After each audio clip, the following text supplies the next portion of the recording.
कोचिंगचे taste असतात, कोचिंगचे taste solve करायचे, क्लासमध्ये काय शिकवतात ते लक्ष देऊन ऐकायचं आणि घरी जाऊन तेच रिकॉल करायचं, लिहून काढायचं, वाचायचं. प्रत्येकाची टेक्निक असते जे तुम्हाला कम्फर्टेबल असेल.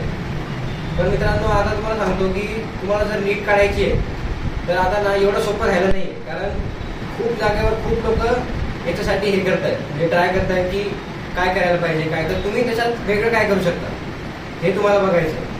आता याच्यात ना एक स्मार्ट वर्कचा क्वेश्चन येतो. कारण खूप मोठा सिलेबस आहे, जसं MBBS आहे तसंच नीटचा पण भरपूर मोठा सिलेबस आहे असं मला वाटायचं 11th-12th असतं. तर आता तुम्ही 12th आहात, तर असं नको व्हायला की 11thचा अभ्यास कसा करायचा किंवा 11thचं रिव्हिजन कसं करायचं, हा पण खूप लोकांना प्रश्न असतो. किंवा बरेच लोक सोडून देतात 11thला की आपण आता एक्झाम आली तेव्हा बघू किंवा असं काही. पण तसं करून काही हे नाही. तुम्ही एक तुमचं सगळ्यात इम्पॉर्टंट म्हणजे एक शॉर्ट नोट्सचं हे कॉन्सेप्ट असतो. प्रत्येक तुम्हाला एक टॉपिक शिकवला की त्याच्यातले तुम्ही काय शॉर्ट करू शकता किंवा काय तुम्ही त्याला त्याच्यातून काय ग्रास्प करू शकता आणि काय इम्पॉर्टंट आहे हे तुमच्याकडे एका जागेवर लिहिलेलं पाहिजे आणि त्याच्यावर रिपीटेड रिव्हिजन्स पाहिजे.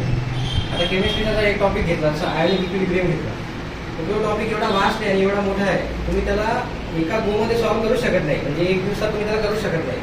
पण त्याला जर तुम्हाला हे करायचं आहे, एका दिवसात जर कम्प्लीट करायचं तर तुम्ही कसं करता, तर त्याला ऑप्शन आहे आपलं सिनॉप्सिस किंवा शॉर्ट नोट्स जे असतात. तर माझे पण सर हे सांगायचे नेहमी. पण काही लोकांना ऑर्गॅनिक केमिस्ट्रीचं हे असतं की कसे एवढे रिॲक्शन कसं ठेवायचे, कसं हे करायचं.